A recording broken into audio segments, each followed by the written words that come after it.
ویسے بسم اللہ الرحمن الرحیم.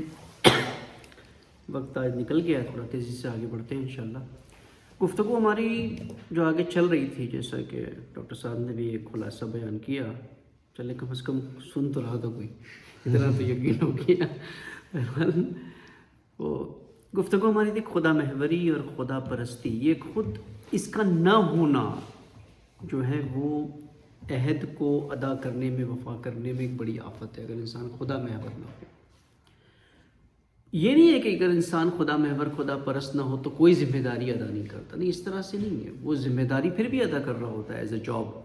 کیونکہ آج اگر آپ ویسٹ میں چلے جائیں, کہیں بھی چلے جائیں, جو بے دین لوگوں میں چلے جائیں, تو بہترین, شاید ہم سے بہتر وہ اپنی رسپانسبلٹیز کو ادا کر رہے ہوتے ہیں اپنے شعبے میں پروفیشنلی. لیکن خدا ان کے پاس ہے نہیں, لیکن وہ ایک جاب کی طرح کر رہے ہوتے ہیں. مقصد ان کا جو ہے وہ خدا کی ذات نہیں ہوتی ہے. اسی لیے خدا محور انسان صرف یہ نہیں ہے کہ وہ اپنی ذمہ داری کو ادا کرتا ہے, هو الاول والآخر, یعنی اس کا ابتدا بھی اللہ کی ذات ہوتی ہے, اس کی انتہا بھی اللہ کی ذات ہوتی ہے. یہ انسان جب اس مقام جب پر پہنچ جائے, وہ خدا محور خدا پرست اس طرح سے ہو جائے, پھر اس کی علامتیں جو اس میں ظاہر ہوتی ہے, یہ علامتوں کا تعلق بھی عہد سے ہی ہے, اور اس کے اندر پھر آفاتیں بھی آتی ہیں. بھی 2-3 علامتیں ہم نے پہلے ذکر کی تھی کہ وہ کوشش کرتا ہے, اس کا صرف معیار کوشش ہوتا ہے, ناکامی اور کامیابی نہیں دیکھتا ہے کیا ہے, معیار اس کا کوشش ہو جاتا ہے. ایک ذمہ دار ہوتا ہے وہ, پھر وسیلہ نہیں بناتا. یعنی ایک بہت بڑی آفت اور گمراہی جو ہے انسان کے اندر وہ یہی ہے کہ انسان جب ہر ایک کو وسیلہ سمجھے, یہی انسان خود خواہ ہوتا ہے. خود خواہ ہونے کا مطلب ہم تھوڑا سا آسان اس کو ڈیفائن کر لیتے ہیں کہ خود خواہ انسان وہ ہے جو ہم سمجھتے ہیں خود کو پسند کرتا ہے. نہیں, اس کو اس کا براڈ کریں تو خود خواہ انسان یعنی سیلفش شخص وہ ہوتا ہے جو ہر ایک کو وسیلہ سمجھتا ہے, ہر ایک کو اپنی ذات کے لیے استعمال کرنا چاہتا ہے. خدا پرست نہیں ہوتا. خدا پرست میں اور خود پرست میں بنیادی ایک فرق میں سے یہ فرق ہے کہ ہر ایک کو وسیلہ سمجھنا. جب ہر شخص وسیلہ بن جائے گا تو میری ذات ہدف بن گئی. یعنی اللہ نے سب کو بنایا ہے میرے لیے, اس کا مطلب یہی ہو گیا نا کہ ہر کوئی میرے کام آئے. اس کا مطلب اللہ نے سب کو خلق کیا ہے میرے لیے, میں اس کا مرکز ہو گیا ہوں. مثال, اکثر لوگ عوام کو وسیلہ بنانا مجلسیں چمکانے کے لیے, خطیب جو کرتے ہیں, اکثر خطیب اپنی شہرت کے لیے, اپنے مال کے لیے, اپنے اہداف کے لیے کیا کرتا ہے, عوام کو وسیلہ بنا کے استعمال کرتا ہے. اگر کوئی مجلس میں آئے نہیں تو نہ اس کی شخصیت چمکتی ہے, نہ اس سے کوئی فائدہ ملتا ہے. اکثر شخصیت بنانے کے لیے لوگ دوسروں کو وسیلہ بناتے ہیں.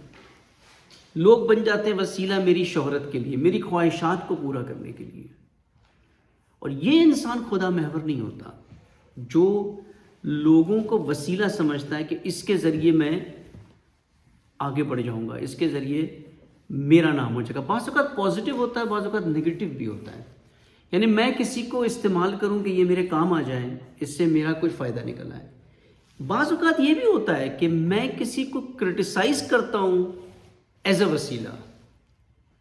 وہ ہوتا ہے نا کہ مثال اوپر جانے کے 2 طریقے ہوتے ہیں. اگر کوئی آپ کے ساتھ اوپر جا رہا ہے, اگر آپ کو اس سے اوپر جانا ہے, ایک طریقہ ہے خود اوپر چلے جائیں, ایک طریقہ ہے اس کو نیچے لے آئیں. اس کو نیچے لے آئے نا, وہ لطیفہ بھی ایک ہے نا, وہ پتہ نہیں جنت والا جہنم والا کو اسی طرح سے نا, کہ وہ ایک شخص نے دیکھا وہاں پر کہ یہ ایک کنواں ہے وہاں, اس میں ایک عجیب طریقے کا عذاب ہے. ایک شخص اوپر آتا ہے پھر نیچے چلا جاتا ہے, اوپر آتا ہے پھر نیچے چلا جاتا ہے. پوچھا کہ کون ہے یہ؟ کہا کہ یہ جو ہے نا پاکستانی قوم ہے, اس کنویں کے اندر یہ بندہ جو ہے نا, اس کو جنت میں جانے کا امر ہوا تھا کہ اس کو جنت میں جانا ہے, لیکن نیچے والے اس کو جانے نہیں دیتے. جیسے ہی اوپر نکلنا چاہتا ہے اس کو نیچے کھینچ لیتے ہیں. تو بعض اوقات وسیلہ بن جاتا ہے, یعنی وسیلہ نگیٹو سینس میں بھی بن جاتا ہے کرٹیسائز کر کے, کہ کسی کو میں کرٹیسائز کر کے اپنی شخصیت بنا لوں کہ میں بہت آئیڈیل ہوں, میں بہت پرفیکٹ ہوں, ان کو کچھ نہیں آتا. یہ ایک خود خواہی کا ایک علامتوں میں سے یہ علامت ہے. وہ حق کو نہیں دیکھتا ہے, ورلڈ ریالٹیز کو, گراؤنڈ ریالٹیز کو نہیں دیکھتا. بندہ صرف یہی دیکھتا ہے کہ بھائی یہ تو مجھے ایک موقع مل گیا, میں اس کو رگڑ دوں تو میں فلاں کے آگے میری عزت بن جائے گی, فلاں کے آگے میرا سٹیٹس اوپر چلا جائے گا، یعنی وسیلہ بنا لیا، چاہے پازیٹیو سینس میں ہو یا نگیٹو. اور یہ ایک کلچر بنا ہوا ہے ہمارا اس وقت کہ ہمارے کو وسیلہ سمجھتے ہیں. مثال والدین ہمارے لیے وسیلہ ہے کہ ہمیں پڑھا لکھا کر کے اس قابل بنا سکے کہ ہم کما لیں. بچے ہمارے لیے وسیلہ ہے کہ بڑھاپے کا سہارا بن جائے. بیوی ہمارے لیے وسیلہ ہے کہ گھر کی ضروریات کو پورا کرے، کھانا بنائے، سب کچھ کرے، یہ وسیلہ ہے ہمارے لیے. کلیگز ہمارے لیے وسیلہ ہے کہ کسی نہ کسی طرح سے ہمارے منہ کام آ جائے. حتیٰ جب انسان کی سوچ یہ بن جاتی ہے تو اینڈ کیا ہوتا ہے؟ اللہ خود وسیلہ بن جاتا ہے. اللہ کی ذات خود وسیلہ بن جاتی ہے کہ ہم اللہ کو بھی اپنے ہی سیلفش مفاد کے لیے استعمال کرتے ہیں. عبادت کرتا ہے تجارت کی طرح کہ اگر عبادت کروں گا تو یہ مل جائے گا، اگر نماز پڑھوں گا تو برکت مل جائے گی، یہ کروں گا تو یہ مل جائے گا. اللہ کی ذات تک کی وسیلہ بن جاتی ہے. یعنی آج کسی کو استعمال کریں، کل کسی اور کو استعمال کریں، ہر کوئی میرا ہدف حاصل کرنے کے لیے ہے. بس اس کی سوچ، تفکر، یہ جیسے کہ ٹرانسپورٹ گاڑی بن گئی ہے، ساری دنیا اس کے لیے کار بن گئی ہے، بائک بن گئی ہے کہ یہ مجھے کہیں سے کہیں پہنچا دے. یہ خود پرست انسان ہوتا ہے، یہ خود خواہ انسان ہوتا ہے. ابھی آپ دیکھیں نا، اساتید جو ہوتے ہیں وہ، مثال آپ بھی یہاں پر کچھ سینئر ڈاکٹرز ہوں گے، کچھ کنسلٹنٹس ہیں، کچھ جونیئر ہیں، باقی سٹاف ہے آپ کے ساتھ. آپ سٹاف کو کس نظر سے دیکھتے ہیں؟ یا ایک ٹیچر کلاس روم میں اپنے اسٹوڈنٹس کو کس نظر سے دیکھتا ہے؟ اس نظر سے دیکھتا ہے کہ میں ان کو پڑھاؤں گا، یہ میری تعریف کریں گے، کل کو مجھے آگا استاد کرتے کرتے پھر مجھے مجتہد بنا دیں گے، پھر مجھے مرجع بنا دیں گے، میری طرف رجوع کریں گے، مرید بن جائیں گے میرے. اس نظر سے دیکھتا ہے تو پھر یہ وسیلہ ہے اپنی شخصیت بنانے کے لیے. یہ نظریہ جب تک چینج نہیں ہوگا تب تک انسان خدا محور نہیں بنے گا. ذات کو محور مرکز بنانا سب سے بڑی آفت ہے، سب سے بڑی آفت ہے. اور دینی طبقے میں بھی اور بے دینوں میں بھی، سب میں یہ چیز موجود ہے کہ اپنی ذات کو مرکز بنا لینا. یہ سب میں ہے، یہ بات نہیں ہے کہ استثناء کہیں پائی جاتی ہو، نو. ہر ایک میں، کسی میں کم ہے، کسی میں زیادہ ہے، اتنا فرق ہے. بہت ریئر ایسے لوگ ملیں گے جو اس کو عبور کر جاتے ہیں کہ کسی کو وسیلے کی نظر سے نہیں دیکھتے. مثلا اکثر لوگ ہوں گے نا، یہاں آ کر کے کام کریں گے، کہیں گے وہ آبا صاحب سے جا کے میرا اچھا فیڈ بیک دے دینا. یعنی ہسپتال وسیلہ بن گئی نا آپ کے لیے، شخصیت چمکانے کے لیے. فیڈ بیک دینے سے آپ کو کیا ملے گا؟ وہاں سے پیسے ملیں گے، کچھ بھی نہیں ملے گا. شخصیت بنے گی، عزت ملے گا، احترام ملے گا. اس کے لیے کیا کیا آپ نے؟ وسیلہ بنا لیا کسی کو. یہ اگر خدا محور انسان ہوگا نا تو خدا پہ چھوڑ دے گا. اگر عز من تشاء و تذل من تشاء، اگر میں نے کوئی کام کیا ہے جس کے بدلے میں مجھے عزت ملنی چاہیے تو وہ خود بخود اللہ کر دے گا. یعنی اللہ پہ ایمان نہیں ہے ہمارا کہ اللہ میرے کام کو دیکھ رہا ہے، میں خود جا کر کے نمایاں کروں، اسے کسی کے ذریعے جا کر کے بتا دوں. اگر خالص اللہ کے لیے تو اللہ تو دیکھ رہا ہے نا، خدا نے تو عزت دینی ہے نا کسی طریقے سے. خدا بعض اوقات مجھے بھی دیکھتا ہے نا کہ میں کتنا عجول ہوں، کتنا جلد باز ہوں. آیا میں واقعی خدا محور ہوں یا خود پرست ہوں کہ میں دوڑ لگاتا ہوں کسی طرح سے میرا کام نمایاں ہو جائے، ثابت ہو جائے، تاکہ مجھے عزت مل جائے، مجھے شہرت مل جائے. یہ سب میں بیماری ہے، کہیں کم ہوتی ہے، کہیں زیادہ ہوتی ہے. خود کو انسان کے لیے اگر آپ دیکھیں گے، دین، اللہ، اولیاء، ائمہ، انبیاء، سب اس کے لیے، اس کی ذات کے مقاصد کو پورا کرنے کے لیے اللہ نے بنائے. ہر کوئی اسی لیے کہ میری ذات کے مقاصد کو پورا کرے. اب مثال امام زمانہ اجل اللہ تعالیٰ فرجہ شریف کے اندر اگر آپ دیکھیں تو کیا انٹرسٹ ہے ہمارے امام مہدی میں؟ کیا، کس لیے؟ اگر امام زمانہ کو ہٹا دیں آپ اپنی لائف میں سے، نہیں ہے کوئی اس کا، تو کیا فرق پڑے گا کوئی زندگی میں؟ ہماری لائف میں کوئی فرق پڑے گا؟ کوئی فرق نہیں پڑے گا. نہیں پڑے گا نا، پریکٹیکلی تو کوئی بھی فرق نہیں پڑے گا ہماری زندگی کے اندر اگر مہدویت ہٹ جائے بیچ میں سے. تو پھر کیوں مانتے ہیں محمد؟ صرف عریضہ ڈالنے کے لیے، نجات کے لیے، شفاعت کے لیے، ان چیزوں کے لیے. وسیلہ ہے. اصل تو میری ذات بنی ہوئی یہاں پہ، لیکن خدا محور انسان کے لیے اس کا مقصد، اس کا ہدف، اس کا نتائج، اس کے ریزلٹس، اس کی ابتدا، اس کا اینڈ، سب کچھ اللہ کے لیے. مہاجر فی سبیل اللہ، اللہ کے لیے اس نے ہجرت کر دی ہے چھوڑ دیا ہے اپنے مقام کو. یہ ایک خدا محور انسان ہوتا ہے. سب کچھ اس کا سٹارٹ ٹو اینڈ صرف اس کو پڑی نہیں ہوتی ہے، پرواہ نہیں ہوتی ہے اس کو. اسے ذمہ داری، اس کو پتہ ہے بس میری ذمہ داری ادا کرنی ہے. اور یہ ہے نا قرآن کی آیتوں میں بھی ہے نا کہ جب تم اپنی ذمہ داریاں ادا کرتے ہو، جب تم اللہ کی راہ میں بڑھتے ہو، تو ایک مشکل جو آتی ہے وہ یہی سینشرنگ کی ہے، یعنی تنبیہ کی ہے اور تنقید کی ہے، کرٹیسزم کی ہے. اور استقامت یہیں پہ دکھانی ہوتی ہے. وہ لوگ جو کہتے ہیں کہ اللہ ہمارا رب ہے، پھر استقامت دکھاتے ہیں، اور وہ جو ملامت کرنے والوں کی ملامت سے نہیں گھبراتے. یہ ایک علامتوں میں سے ہیں خدا محور. یہ خدا محور کی صفت قرآن بیان کر رہا ہے سورہ فصلات میں. خدا محور انسان کی یہ صفت ہے کہ وہ ملامتوں سے نہیں گھبراتا کہیں پر بھی. کب نہیں گھبرائے گا؟ جب اس کا ہدف، اس کا مقصد اللہ ہوگا، اپنی ذات نہیں ہوگی. اپنی ذات ہوگی فوراً ذرا سا کرٹیسزم ہوگا، یہ میری شخصیت مجروح ہو گئی ہے، میری شخصیت خراب ہو گئی ہے. یہ مشکل، اس کا بیس، اس کا روٹ کاز جو ہوتا ہے نا وہ یہ ہوتا ہے. اب ایک صفت جو خدا محور کی ہوتی ہے، جب اللہ کو اپنا مقصد بنا لے سب کچھ، تو جو ایک کوالٹی اس کے اندر پیدا ہوتی ہے وہ ہوتی ہے مسئولیت پذیری. یعنی فارسی ٹرم ہے تھوڑا سا اس میں. مسئولیت یعنی اردو والا مسئول نہیں. اردو میں مسئول تو جو یہاں آتے ہیں آپ کے پاس دیکھتے ہیں سارے مسئول، آپ مینیجر ہے. وہ مسئول یعنی جس سے سوال کیا جائے، اکاؤنٹیبل.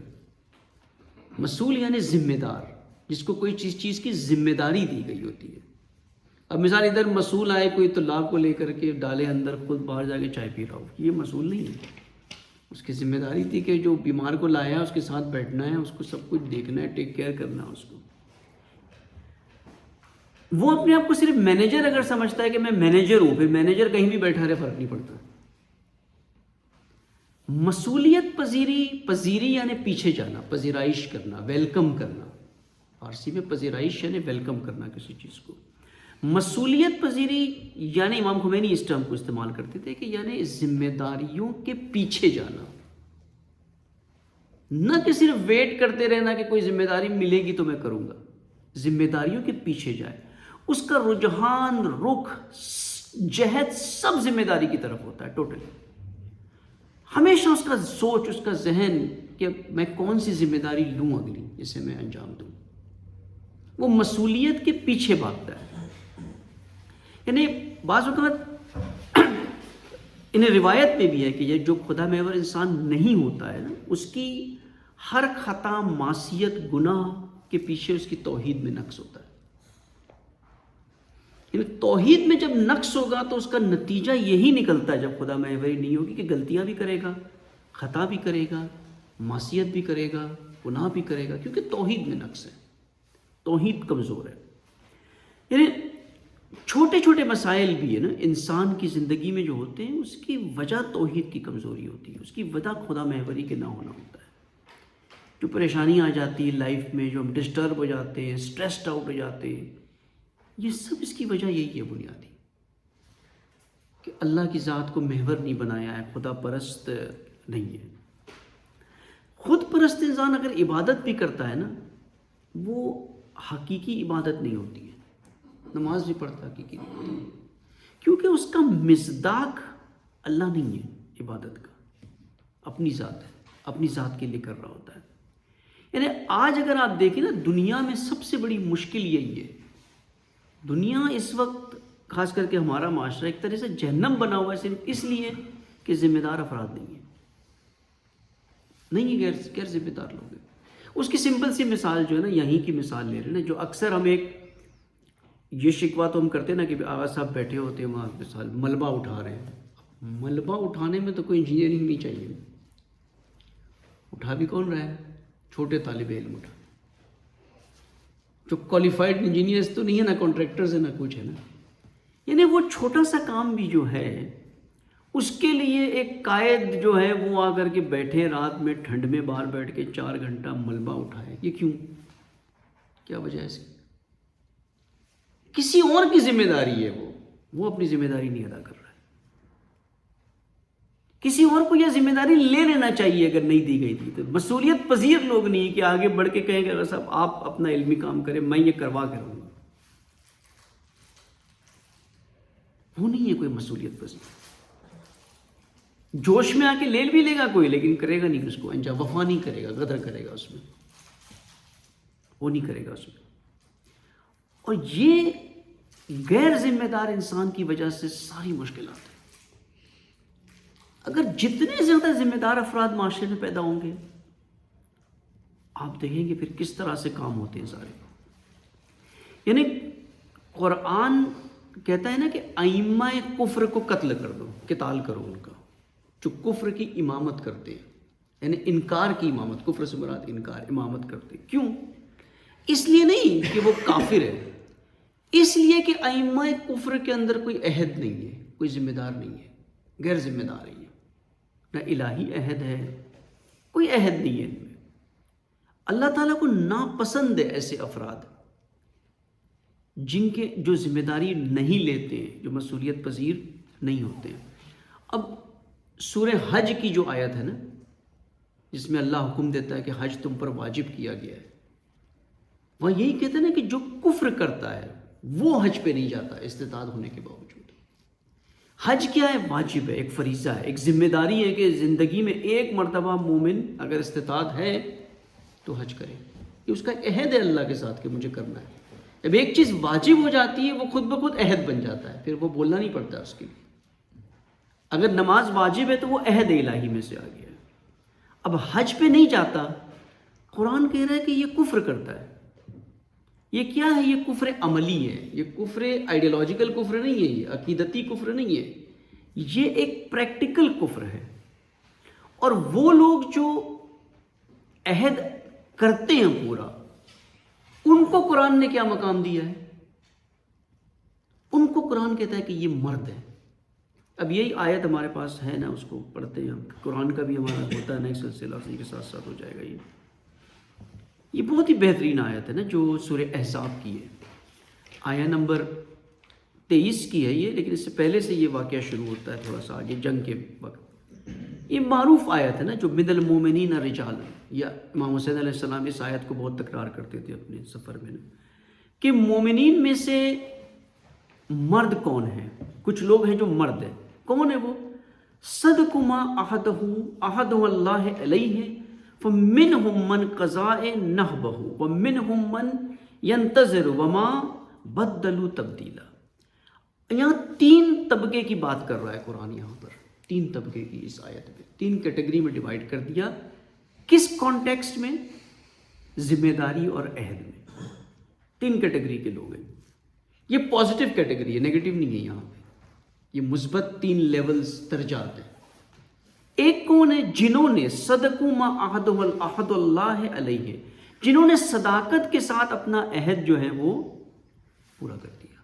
اب اس کی پہلے والی آیت میں ہے تو یہ آیت کب نازل ہوتی ہے؟ جنگ کے دوران، کہ جب وَلَمَّا رَأَى الْمُؤْمِنُونَ الْأَحْزَابَ، جب انہوں نے جنگ بدر میں لشکر کو دیکھا سامنے اتنے بڑے، تو انہوں نے کہا کہ یہی تو وہ تھا جس کا ہم انتظار کر رہے تھے، یہی تو اللہ اور اس کے نبی نے ہم سے وعدہ کیا تھا، یعنی شہادت، جہاد.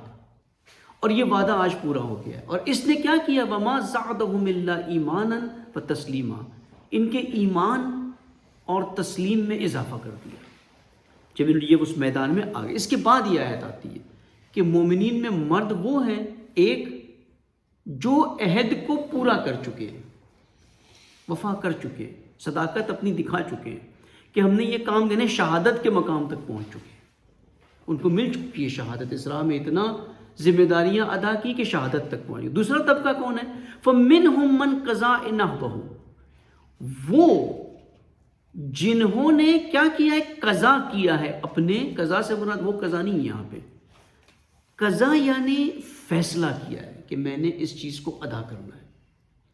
ایک وہ طبقہ ہے جس کو قرآن کہتا ہے یہ بھی مرد ہے، کہ جنہوں نے یہ اہم فیصلہ کر لیا کنفکشن کے ساتھ کہ جب بھی آئے گا موقع میں نے یہ کام کر جانا ہے، میں نے یہ ذمہ داری لے لی. یعنی میدان میں آ گئے، اب میدان میں آ گئے ہیں، سامنے ذمہ داری آ گئی ہے، اب فیصلہ کر لیا ہے کہ میں نے یہ کام کرنا ہے، یہ ذمہ داری لے لینا ہے میں.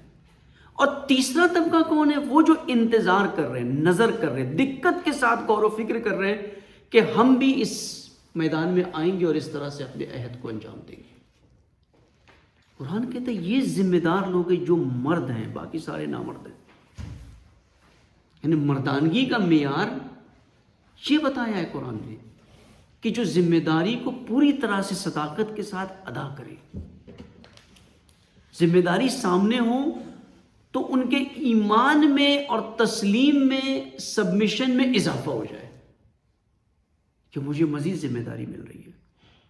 یہ امیر المومنین کا ایک خط ہے نا، ایک گورنر کو، بحرین کے گورنر کو، وہاں سے انہوں نے کسی اور گورنر کو بھیج دیا امام علی نے وہاں، تو وہ مائنڈ کر گئے کہ یہ میں کوئی خطا ہوئی ہے مجھ سے، میں نے کوئی مسٹیک کی ہے، کیا میں نے ایسا کیا کہ مجھے ریپلیس کر دیا؟ تو امیر المومنین نے بھی خط لکھا ان کو کہ میں نے یہاں پر ریپلیسمنٹ اس لیے نہیں بھیجا ہے کہ میں آپ کی کارکردگی سے ناراض ہوں یا کوئی عیب ہے، میں نے اس لیے بھیجا ہے کہ میں جنگ کے لیے نکل رہا ہوں، جمل کے لیے، صفین کے لیے، یاد نہیں میرے صاحب میں جا رہا ہوں اس طرف، اور مجھے آپ کی ضرورت ہے وہاں، میں آپ کو اپنے ساتھ لے جانا چاہتا ہوں۔ وہ یہ محاذ چھوٹا ہے، وہ محاذ بڑا ہے، میں وہاں آپ کو لے کر کے جانا چاہتا ہوں۔ یعنی اس طرح سے ہوتا ہے ایک متحد انسان کہ جب وہ اپنے عہد کو، اپنی ذمہ داریوں کو ادا کرتا ہے تو اللہ اس کے آگے اور اس کی بڑی ذمہ داری اسے دیتا ہے، اور اس سے بڑی ذمہ داری وہاں مل جاتی ہے۔ یہ ایک سنن ہے، اللہ کی قانون ہے کہ جیسے جیسے تو آپ ذمہ داری ادا کرتے جاؤ گے اور اوپر کی طرف جاؤ گے اور بلندی کی طرف جاتے جاؤ گے۔ یہاں پر یہ ڈفرینشیٹ کیا ہے قرآن نے، جو عہد اور ذمہ داری نہیں ادا کرتے ان کو کفر کا ٹائٹل دیا ہے، اور جو ادا کرتے ہیں ان کو قرآن کرتا ہے مرد، مومنین میں سے۔ آیت مومنین کے لیے ہے، غیر مومنین کے لیے نہیں ہے۔ یعنی ایمان تو رکھتے ہیں لیکن غیر ذمہ دار ہے، ایمان رکھتے ہیں اور ساتھ میں ذمہ داری ادا کریں تو مرد ہے، ورنہ مردانگی نہیں ہے ایمان ہونے کے باوجود۔ کائر انسان ہے، کمزور انسان ہے، کاوڈ ہے، یہ ہے اس کے اندر۔ پھر یعنی مسئولیت پذیر یہ شخص ہوتا ہے نا کہ جو ذمہ داریوں کو پیچھے بھاگتا ہے ان کے، نہ کہ ویٹ کرتا ہے۔ یعنی بعض بزرگان کا علماء کہنا بھی نہیں کہ اگر توحید کو چیک کرنا ہے آپ نے کہ آپ کی توحید کتنی سٹرونگ ہے، تو جتنا زیادہ موحد ہوگا اتنا متحد ہوگا، اتنا زیادہ ذمہ دار ہوگا۔ یہ بالکل ڈائریکٹلی پروپورشنل ریلیشن شپ ہے کہ جتنی توحید مضبوط ہوگی، جتنا ایمان اور یقین مضبوط ہوگا، اتنا ذمہ دار ہوگا، اتنا ذمہ داری بڑھ کر کے لے گا آگے جا کر۔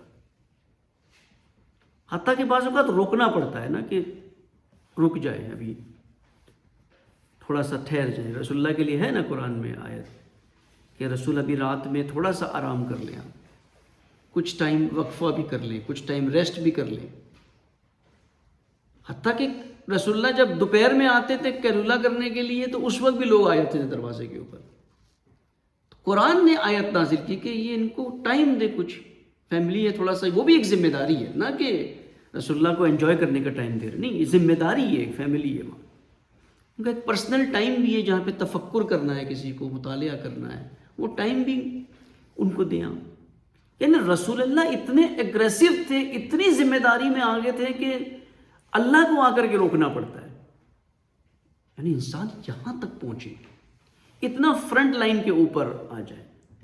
اگر عرفان کسی کو، ہمارے یہاں عرفان کا معیار کچھ اور ہے، تسبیح، چلے، یہ سب نہیں۔ عرفان یعنی وہ جو ذمہ داریاں زیادہ سے زیادہ ادا کرے، وہ عرفان ہے۔ اس کے برعکس کیا ہے؟ وہ جو ذمہ داریوں کو چھوڑ کر بھاگ جائے،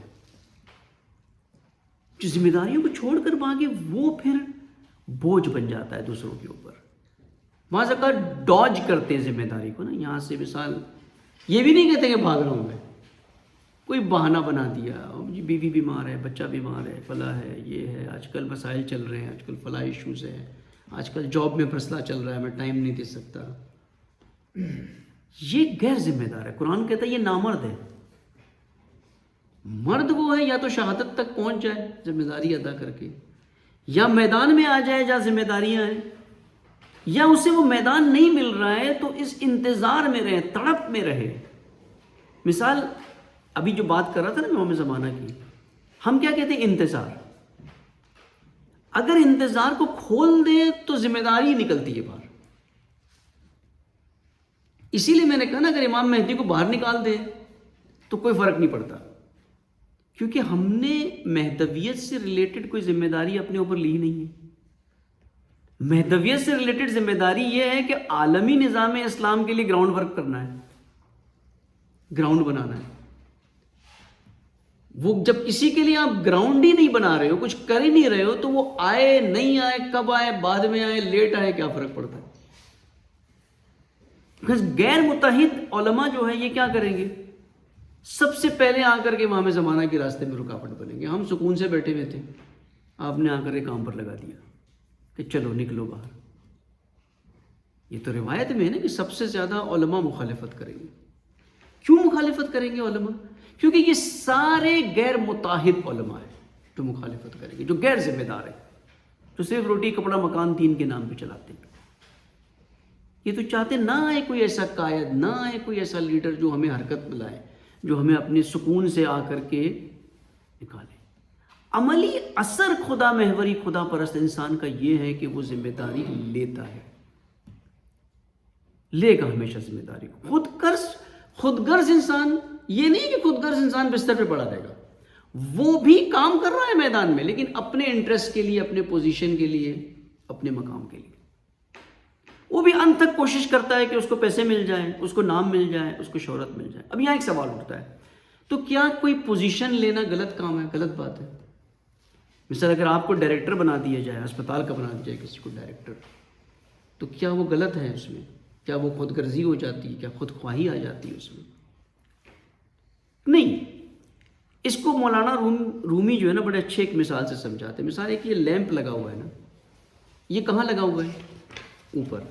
اگر اس کو نکال کے آپ زمین پہ لگا دیں تو کیا اس لیمپ کی ذات پہ کوئی اثر پڑے گا؟ کوئی بھی نہیں پڑے گا. جتنی روشنی اوپر دے رہا تھا اتنی روشنی اس سے اتنی نکلے گی. تو اثر کس پہ پڑے گا؟ کمرے میں اثر پڑے گا. یہاں روشنی کم ہو جائے گی، دوسروں پہ اثر پڑے گا. تو ایک چیز جب اوپر جاتی ہے نا کسی اوپر پوزیشن پہ، اس کے اوپر جانے کا مقصد یہ ہے کہ اس کے اندر جو صلاحیتیں ہیں یا جو نور ہے اس کے اندر، وہ زیادہ سے زیادہ لوگوں تک پہنچے. اگر کوئی مجھے ایسا پوزیشن دے دیں جو سینئر پوزیشن ہو، میں اس لیے خوش ہو جاؤں کہ اب تو میرا نام ہو گیا، ٹائٹل ہو گیا، یہ خود غرض ہے. لیکن میں یہ دیکھوں کہ اس پوزیشن پر آنے سے میں زیادہ سے زیادہ لوگوں کے لیے یا دین کے لیے کام آ سکتا ہوں، تو اس کو بڑھ کر کے اس پوزیشن کو لے لینا چاہیے. وہاں انکساری نہ دکھائیں کہ نہیں جی میں تو بڑا ہی خدا پرست انسان ہوں، مجھے کوئی نام نہیں چاہیے، مجھے کوئی پوزیشن نہیں چاہیے، میں زمین پہ بیٹھ کے یہی کام کرتا رہوں گا باہر. نا، اگر اس کی صلاحیت زیادہ سے زیادہ جگہ پر، مثلا ایک ٹیچر ہے، ایک کلاس میں پڑھاتا ہے چند بچوں کو، اس پہ بہت اچھی صلاحیت ہے پڑھانے کی، اگر اسے اسکول کا پرنسپل بنا دیا جائے، کیا کرنا چاہیے اس کو؟ وہ انکساری دکھائیں وہ. اس کے اندر صلاحیت ہے. تو اب پہلے 60 بچوں کو پڑھاتا تھا، 10 کو پڑھاتا تھا، اب پورے اسکول کے 2000 بچے اس سے مستفید ہو سکتے. اسی لیے اولیاء اللہ ائمہ کو اتنا بڑا مقام دیا ہے، ان کی ذات پہ اس کا کوئی فرق نہیں پڑتا. اگر اللہ امام بنا دے یا نہ بنائے، ذات پہ نہیں فرق پڑتا، فرق دوسروں پہ پڑتا ہے، دوسروں پہ فرق پڑتا ہے. یعنی یہ ایک اہم پہلو ہے اس بحث کا سمجھنے کا، کہ انسان کے لیے یہ حرج نہیں ہے کہ وہ اوپر نہیں جائے، کیونکہ اوپر جانے سے اس کے اندر آفات آ جائے گی، خود خواہی آ جائے گی، تکبر آ جائے گا، اس کے اندر عجب پیدا ہو جائے گا. نا، جائیں اوپر اس لیے کہ زیادہ سے زیادہ پھیلے. اللہ تعالیٰ نے سورج کو، شمس کو بھی کتنا اونچائی پہ رکھا ہے تاکہ سارے یونیورس میں اس کی روشنی پھیلے. اگر نیچے ڈال دیا ہوتا تو ساری دنیا ظلمت میں ہوتی، ساری دنیا نیچے ہوتی. یعنی جس میں صلاحیت ہے اس کا حق بنتا ہے کہ وہ آگے جائے. لیکن غیر صلاحیت والا انسان آگے نہ جائے کہ اس کے اندر پہلے سے ظلمت تھی، وہ اوپر جائے گا تو اور ظلمت پھیلا دے گا، وہ نور نہیں پھیلائے گا پھر۔ یعنی توحید کسی عملی چیز کا نام ہے۔ اگر مثال کسی دن غلطی سے توحید خدا پرست انسان کی علامت یہ بھی ہوتی ہے کہ اگر وہ کسی دن اس سے کوتاہی ہو جائے، ذمہ داری اس کی ایک ترک ہو جائے، اسے بہت ہی احساس شرمندگی ہوتا ہے کہ یہ میری رسپانسبلٹی تھی جو میں نہیں ادا کر پایا، یہ نہیں کر پایا میں۔ ہو جاتا ہے انسان کو، یہ تو نہیں ہے کہ ہر دن وہ اپنی ذمہ داری کو ویسے ہی ادا کرے گا، کبھی اس سے خطا ہو گئی، کوئی مشکل ہو گئی، نہیں کر پایا، لیکن اس سے یہ احساس ہو جائے گا کہ یہاں مجھ سے مسٹیک ہو گئی، یہاں مجھ سے کوتاہی ہو گئی ہے۔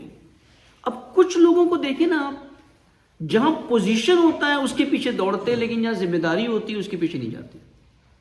اس کی مثال تاریخ میں ملتی ہے آپ کو، عبداللہ ابن ابی جو منافقوں کا سردار تھا۔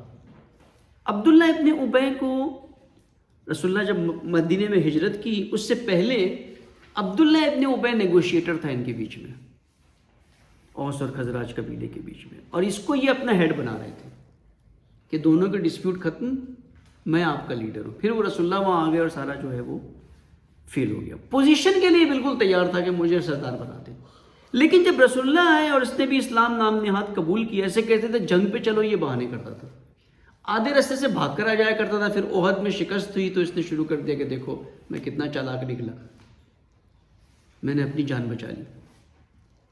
یعنی ذمہ داریوں سے بھاگتا تھا، لیکن پوزیشن جب ملنے والا تھا تو اس کے لیے تیار تھا۔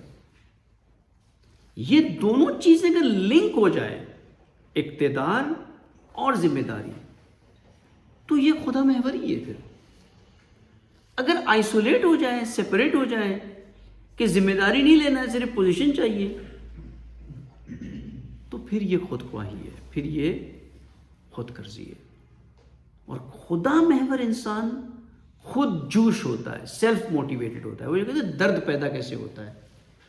درد یعنی انگیزہ، یہ خدا محوری سے ہی پیدا ہوتا ہے۔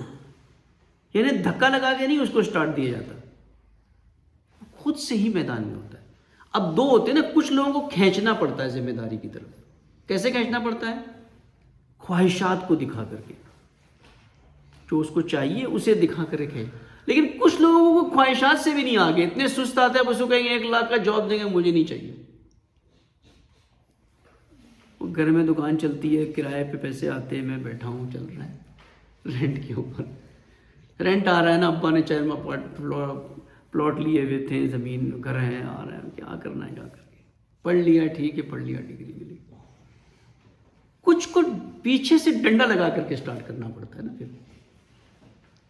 کچھ کو خواہشات دکھاؤ، لالچ دکھاؤ، طمع دکھاؤ، وہ آ جاتے ہیں ذمہ داری ادا کرنے۔ کچھ کو پیچھے سے ڈنڈا لگاؤ تو پھر وہ، لیکن یہ دونوں کیٹیگری خدا محور نہیں ہے، خدا پرست نہیں ہے۔ یہ کوئی اور موٹیویٹر بنا ہے ان کے لیے، سیلف موٹیویشن نہیں ہے ان کے اندر۔ سیلف موٹیویشن آتا ہی خدا محوری سے، اور اسی کئی مثالیں آپ کو ملتی ہیں۔ مثال ایران میں جنگ جو ہوئی ہے، یہ اس کی بہترین مثالیں یہاں پر آپ کو ملتی ہیں۔ مثال یہی شہید علم الہدا جو کربلا ہویزے میں 70 ساتھیوں کے ساتھ، سارے اسٹوڈنٹس، سارے ینگ اسٹوڈنٹس، یہ جاتے تھے رہبر کے پاس۔ اس وقت امام خمینی تھے لیڈر، لیکن تہران میں چلے جاتے تھے ایت اللہ خامنہئی کے پاس اس وقت، کہ وہ ڈیفینس وہ دیکھ رہے تھے سارا، تو کہ ہمیں جنگ پہ جانا ہے، روکتے ہیں میرا۔ کہا آپ کے پاس ہے کیا؟ ہتھیار بھی نہیں تھا، کچھ بھی نہیں تھا، اسٹوڈنٹ تھے یہ سارے تہران یونیورسٹی کے۔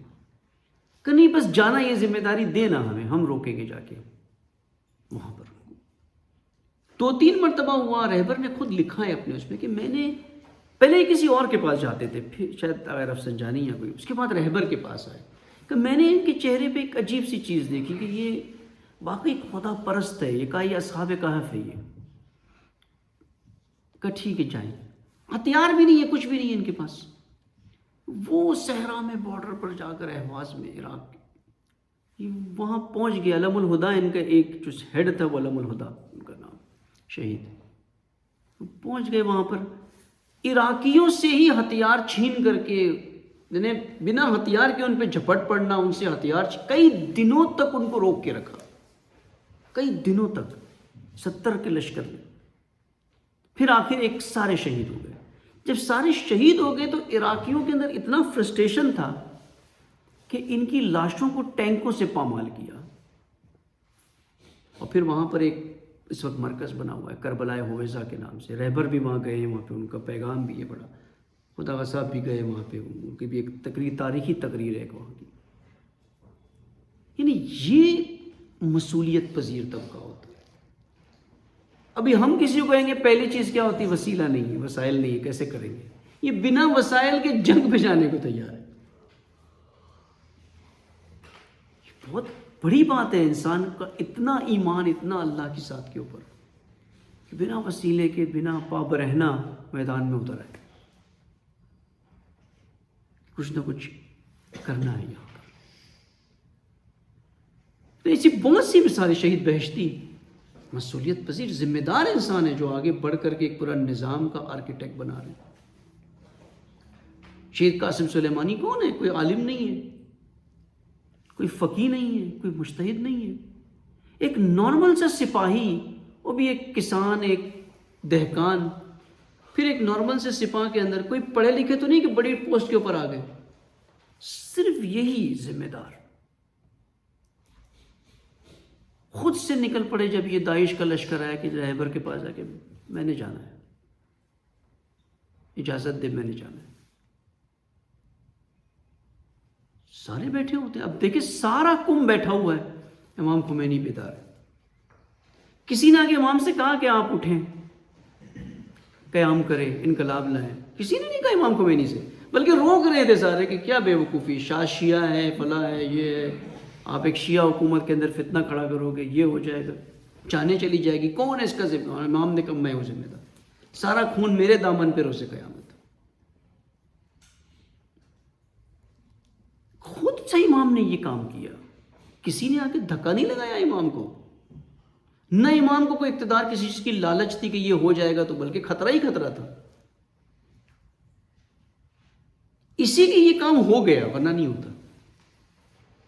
آخر وقت تک جب انٹرویو لیا, امام سے پوچھا کہ آپ انقلاب آئے گا, کرنا بھی دونوں نہیں پتا مجھے, نظام قائم ہوگا, کرنا بھی دونوں میرے کو پتا کیا ہے, مجھے پتا ہے کہ میں کوشش صحیح کر رہا ہوں, بس میں اپنی ذمہ داری ادا کر رہا ہوں. آگے جو ہوگا وہ اللہ کے ہاتھ میں, میرے ہاتھ میں نتائج نہیں. میں اپنی مسئولیت کے پیچھے جا رہا ہوں, مسئولیت پذیری کر رہا ہوں. اور یہ اہم نقطہ ہے کہ ہم اپنی ذمہ داریوں کے پیچھے جائیں, اسے ادا کریں, خدا محوری کو بنیاد بنا کے. خدا محوری کا خود بخود اثر ہی یہ نکل آتا ہے. جتنی زیادہ خدا محوری ہوگی اتنا یہ ہوگا. خود یعنی امام سجاد کی میں نے دعاؤں کے کچھ جملے بھی نکالے تھے کہ یہ مکارم الاخلاق میں ہے. یہ زندگی کی مصروفیت کے اوپر 3-4 جملے امام کے دعا کے, بہت بہترین کلام ہے یہ کہ وقفنی ما یشغلنی الاہتمام بہی, مجھے ان مصروفیت سے بے نیاز کر دے جو تیری ابدیت میں رکاوٹ ہے. اب اگر اس جملے کو کھولیں آپ, کرکٹ میچ دیکھنا رکاوٹ ہے نا, یہ چیٹنگ کرنا ساری رکاوٹ ہے, یہ فضول باتیں کرنا یہ ساری کے ساری ابدیت میں رکاوٹ ہے. امام کہتے ہیں مجھے ان مصروفیتوں سے دور کر, کیونکہ اگر ان مصروفیتوں میں رہوں گا تو میں اپنی ذمہ داری نہیں ادا کر سکتا. مجھے ان کاموں میں مبتلا کر جن کا تو مجھ سے سوال کرے گا. اللہ کس چیز کا سوال ہے؟ اوفو بعہدہ, ان اللہ کان مسئولا. اللہ آپ سے مسئولیت سوال کرے گا, ذمہ داریوں کا, عہد کا سوال کرے گا. امام کہہ رہے کہ مجھے ان کاموں میں مبتلا کر جن کا تو مجھے سوال کرے گا. جن کا تو سوال نہیں کرے گا, یعنی جو میری ذمہ داریاں ہیں ہی نہیں, میں وہ کام نہ کروں. میں وہ کام کروں جو میری ذمہ داریاں ہیں. میں اپنا ٹائم مینجمنٹ کیسے کروں؟ وَاسْتَفْرِغْ ایامی فیما خلقتنی لہو, میں اپنے ایام ان کاموں میں گزاروں جس کے لیے تو نے مجھے خلق کیا ہے.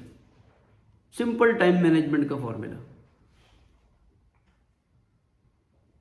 یعنی سارا دن میرے سارے ایام، ہر دن منڈے ٹو سنڈے، ہر چیز ہر دن کس چیز پہ گزرے؟ وہ کام جس کے لیے اللہ نے مجھے خلق کیا۔ ابھی آپ ابن القیم پڑھ رہے ہیں نا، انسان شناسی، انسان سازی، جہاں سے آپ کی چیزیں بہت وسعت کے ساتھ کھل جاتی ہیں کہ مقصد خلقت کیا ہے۔ مقصد خلقت تو یہ کہنا آسان ہے کہ اللہ نے مجھے اس لیے بنایا ہے کہ میں انسان بن جاؤں، اللہ نے مجھے اس لیے بنایا ہے کہ میں قرب حاصل کروں، اللہ نے مجھے اس لیے بنایا ہے کہ میں لقاء حاصل کروں، اس لیے خلق کیا ہے کہ میں خلافت کے مقام تک ہوں۔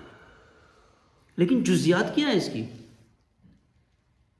جزیاتی مائلسٹون مقاصد کیا ہے؟ یہاں تک لقاء ایک دن میں تو نہیں پہنچ رہا نا۔ جزیات کیا ہے؟ کیسے کامل بنے گا انسان؟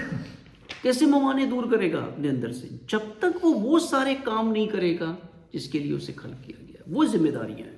جب تک ذمہ داریاں نہیں ادا کرے گا انسان نہیں بن سکتا۔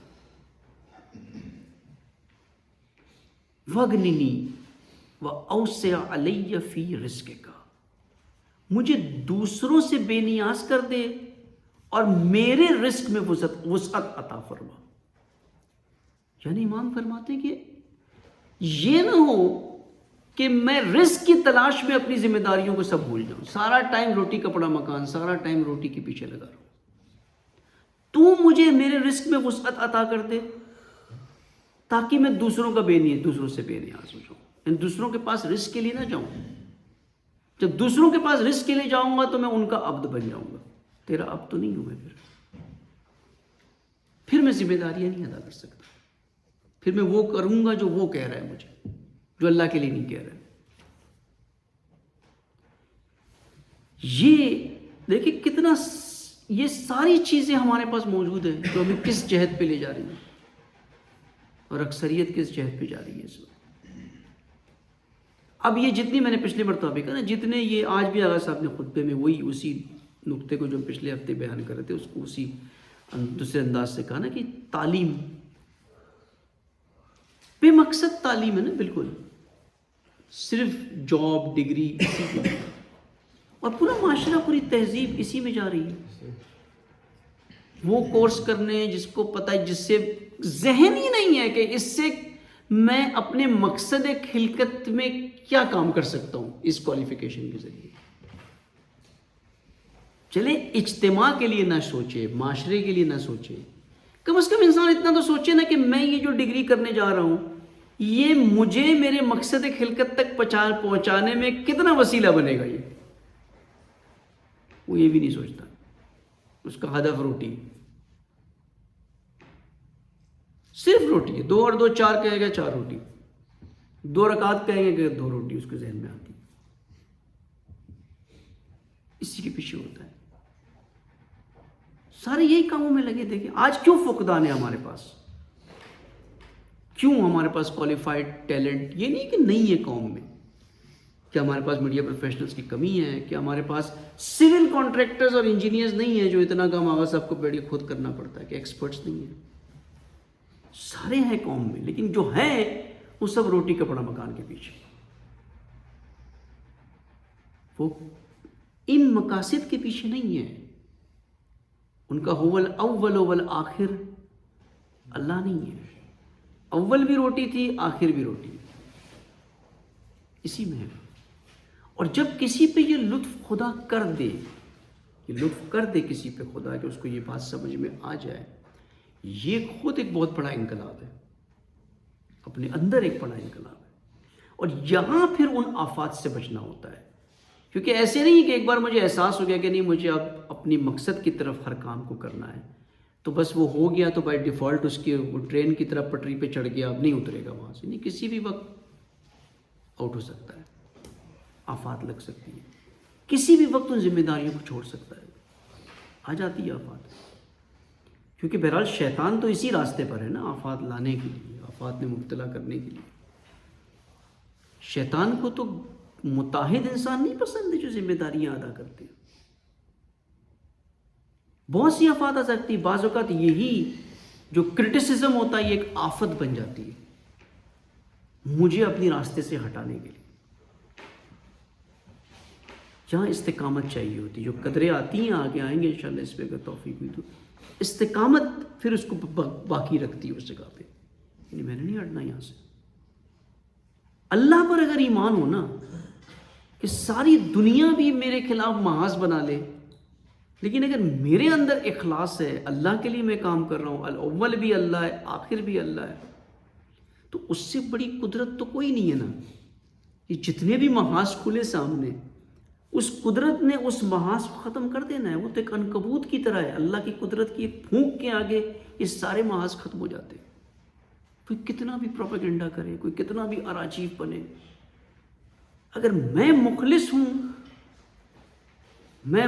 ہوں، ذمہ دار ہوں، متعہد ہوں، پھر ہو جاتا ہے. اور مخلص سے آگے جب مخلص بنتا ہے انسان تو وہ تو ایک اور مقام پہ ہوتا ہے کہ اللہ اس سے کوئی غلط کام ہونے ہی نہیں دیتا. اخلاص کے اس لیول پہ پہنچ جاتا ہے، وہ چوزن سلیکٹڈ عبد بن جاتا ہے اللہ کا. اسے اپنے قریب لانے کے لیے خدا خود ایسے موقع دیتا ہے کہ وہ دور ہی نہیں ہو سکتا، ایسی خطا ہی نہیں ہوتی اس سے کوئی. ما رمیت، اللہ ہے رسول، جب آپ تیر چلاتے ہو تو آپ نہیں چلاتے، ہم چلاتے. اس کا ہر عمل اللہ کہتا ہے میرا عمل ہو گیا. لیکن کب پہنچے گا یہاں تک؟ وہی امام سجاد کہہ رہے ہیں، جب اپنی مشغولیت ان کاموں میں لگائے گا جو اس کی ذمہ داری ہے، جب دوسروں سے بے نیاز ہو جائے گا، جب اپنے ایام کو ان کاموں میں لگائے گا جس کے لیے اللہ نے اسے خلق کیا ہے، لہب و لعب میں لگا دے، پھر نہیں بنتا نا خدا محور بنتا ہے. پھر وہ خود غرضی کہیں نہ کہیں آ جاتی ہے. یہ ہو جاتا ہے کہیں نہ کہیں، کم یا زیادہ، کسی میں کم کسی میں زیادہ، یہ ہو جائے گا. کچھ سوالات ہیں تو پھر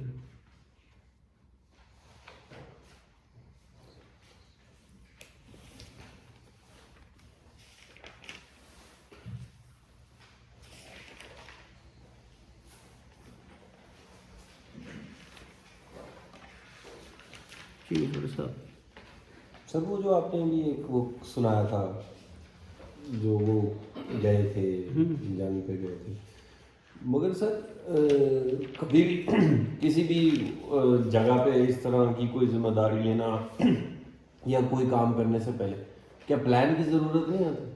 ہوتی نا پلان کی ضرورت. ان پلانڈ کام ہمیشہ کہیں پھنس نہیں جاتے آگے جا کے؟ دیکھیں تدبیر کے بھی دو لیول ہیں نا. امام سجاد علیہ السلام جو نعمان بصری کو جو روایت کرتے ہیں نا، جس میں امام صادق علیہ السلام سے نعمان بصری نے جب آ کے کہا عبد کیا ہوتا ہے، عبد کی جو 3 صفت بیان کی، اس میں ایک یہی بیان کی نا، سلب تدبیر، یعنی اپنی پلاننگ کو اللہ کے حوالے کر دیتا ہے. عبد جو ہوتا ہے نا کہ وہ ایک لمیٹڈ لیول تک اپنے پلان کرتا ہے، آگے اللہ کے حوالے چھوڑ دیتا ہے اس پلان کو. یعنی مجھے پتا ہے کہ اس سرحد کے اوپر دشمن کھڑا ہوا ہے، اب میرے پاس کیا آپشن ہے یہاں پہ؟ یا میں پیچھے بھاگوں کیونکہ میرے پاس وسائل نہیں ہے، میرے پاس ٹینک نہیں ہے، میرے پاس ہتھیار نہیں ہے، اسلحہ نہیں ہے، یا میں انتظار کروں کہ آئے گا تو، لیکن پھر دشمن اور آگے آ جائے گا، یا میں آگے جا کر کے اس کو روکوں. اب دنیا پرست انسان، خودخواہ انسان، جس کی لاجک دنیاوی ہوتی ہے، وہ یہ سوچے گا نہیں یہاں آگے گیا بنا اسلحے کے تو مارا جاؤں گا. لیکن خدا محور انسان کیا کرے گا؟ میری ذمہ داری ہے کہ مجھے آگے جانا ہے، آگے اللہ کی تدبیر، اور اللہ کی تدبیر کام آتی ہے. یہ تو نہیں ہوتا نا. مثال جنگ بدر میں یہی بحث چھڑ گئی تھی نا.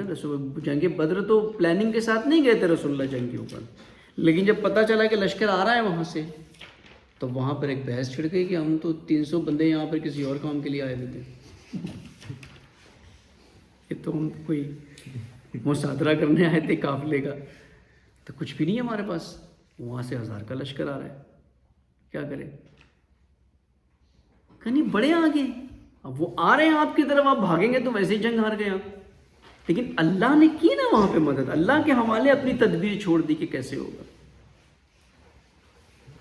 آپ کی پلاننگ کیا تھی؟ یہاں پہ ایک ڈیسیشن تھا، یہ ایک پلان تھا کہ ڈیسیشن آپ نے لینا ہے. صحیح ڈیسیشن آپ نے لینا ہے. پھر آگے اللہ کا پلان ہے اس کے آگے کہ اللہ کس تدبیر سے اس کام کو کرتا ہے. اور ایسے ہی ہوتا ہے سر، ان امور میں اسی طرح سے ہوتا ہے کہ اللہ کی تدبیر ہمیں نہیں پتہ ہوتی کیا ہوتی ہے. بعض اوقات ہم سوچ بھی نہیں سکتے کہ وسائل کہاں سے آ جاتے ہیں، کیسے کر دیتا ہے خدا کی ذات، کیسے کر لیتی. وہ تو قدرت ہم سے بہت بالا تر ہے نا، ہماری سوچ سے. تو ہماری سوچ تو اللہ کی خلقت ہے نا. تو کیسے ہم درک کر سکتے ہیں نا؟ اگر ہم سوچیں کہ میں پورے اینڈ تک کے پلان کر لوں، ایک محدود چیز سے میں کیسے پلان کروں گا، جبکہ قضاء و قدر اللہ تعالیٰ کی ذات نے بنائی ہے. ان لمیٹڈ راستے، کئی راستے، فائنائٹ ہے لیکن کئی راستے اللہ نے بنائے. میں صرف یہ سوچ سکتا ہوں کہ کون سے راستے ٹھیک ہے جس پہ مجھے چلنا ہے، یہ میں انتخاب کر لوں، لیکن آگے اللہ کی تدبیر ہے. اس تدبیر کے تحت ہی اس کی قضا تک پہنچتا ہے، اس قدر سے اس کے اینڈ تک پہنچتا ہے. یعنی یہاں تک اس کی تدبیر تھی کہ میں صحیح راستہ انتخاب کروں. مثال شادی کرنی ہے، اب کئی لڑکیوں کے آپشن ہیں آپ کے سامنے، دیندار بھی ہے، لبرل بھی ہے، سیکولر بھی ہے، جاب کرنے والی بھی ہے، پیسے کمانے والی بھی ہے. یہ سارے آپ کے سامنے. اور پلان آپ کا ہے، یہاں پہ کیا پلان کرتے ہیں آپ؟ یہ آپ کی پلاننگ ہے نا. لیکن جو آپ پلان کرو گے آگے اللہ کا بھی پلان ہے. اگر لبرل لڑکی سے کرو گے تو اللہ کی بھی ویسی پلاننگ ہے اس کے ساتھ کہ اس نے کیا کرنا ہے آپ کے ساتھ. پھر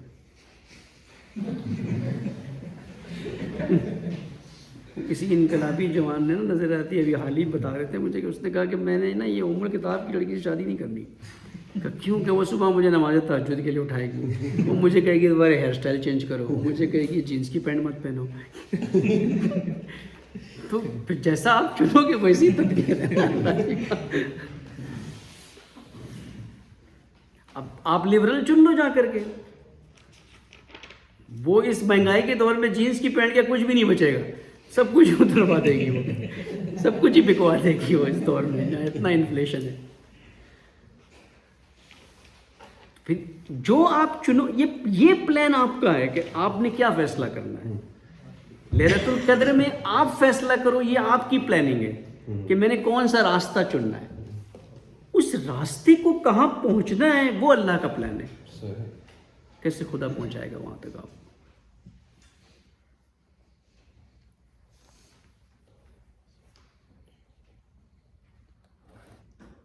جی ماشاءاللہ. کیا بچے صلی علی محمد